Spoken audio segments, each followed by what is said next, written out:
you very much.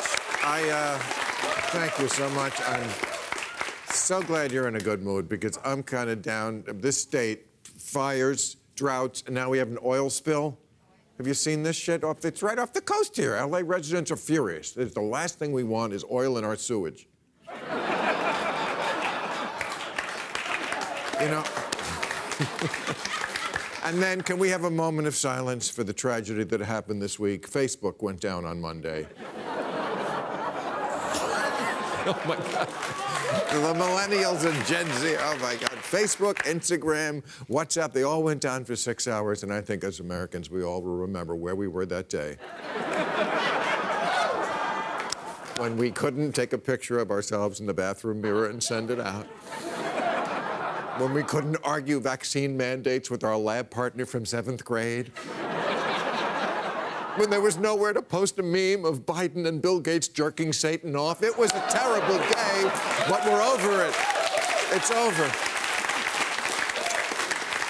And there is some actual really good news. I think COVID cases, they say, are declining precipitously. Health experts are saying we may be at the beginning of the end of this fucking nightmare.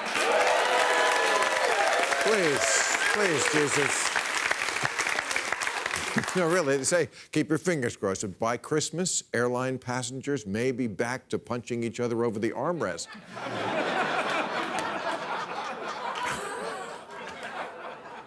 Not everyone, I must tell you, not everyone is on board with this. There's a state representative from New Hampshire, guess which party?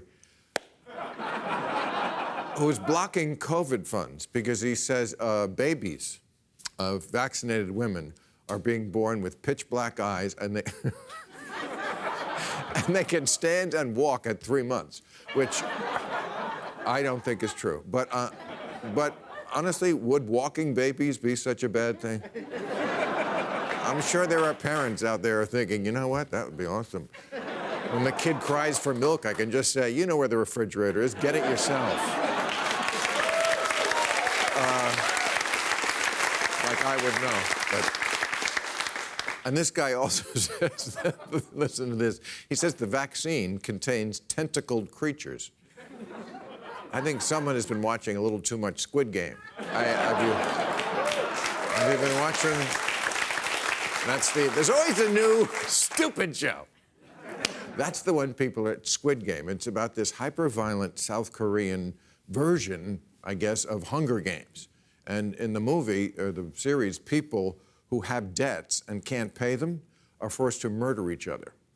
And Mitch McConnell said, I'm listening. Oh, I kid the rich. I kid the super rich. Did you see the Forbes? Every year they have the Forbes 400 list that comes out, the richest 400 Americans. 40%, I mean, of the 400, 40% are richer than they were just last year. Or they're 40% richer, something, they're richer. I know it's fucked up. But the Republicans, they always say a rising tide lifts all boats. To say nothing of what it does for private rocket ships. Really lifts those. Now it's getting chippy out there. Did you see what happened with Kirsten Sinema this week? You know who she is. She's the Arizona senator who's...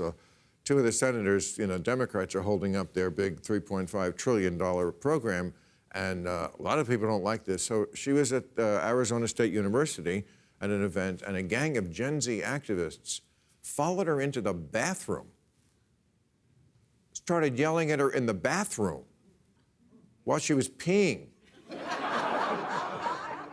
And then they went back to demanding that we make campuses a safe space. Yeah, I think that's a little over the top. They followed her in there, and they were recording themselves yelling at her while she's in the stall. And she's like, they're telling her, we're streaming live. And she said, I am too, get the fuck out of here.